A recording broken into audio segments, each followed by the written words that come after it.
Welcome back 50 shades of sentence. आज का हमारा सेंटेंस है मेरा इस चीज़ से या मेरा इस काम से कोई लेना देना नहीं। ये भी एक अमली जुमला है, हम अक्सर इसको बोलते हैं सिचुएशंस में, सर्कमस्टेंसेस में। आइए देखते हैं कि इसको इंग्लिश में हम किस किस अंदाज से कह सकते हैं।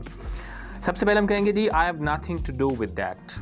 मेरा इससे कोई लेना देना नहीं। I don't even know that. I have nothing to do with that. और आप ये भी कह सकते हैं I have no concern with this. मेरा इससे कोई लेना देना नहीं। I have no concern with this. और you can say this is none of my business. मेरा इससे कोई लेना देना नहीं है। This is not my business. और I am least bothered about it. मैं इसके बारे में बिल्कुल भी बॉदर नहीं करता। I am least bothered about it. और you can say this is not my type. अरे ये तो मेरी तरह का है ही नहीं, मतलब इस तरह की हरकत का मैं कभी सोच नहीं सकता, मैं ऐसा बंदा ही नहीं हूँ। This is not my type. Okay. और the last you can say I can not even dream of such a thing. अरे ये काम, ये चीज़, ये हरकत मैं कभी ख्वाब में भी नहीं सोच सकता कि मैं करूँगा। हकीकी तौर पे तो बड़ी दूर की बात है। So I can not even dream of such a thing. मैं ऐसा कभी सोच भी नहीं सकता।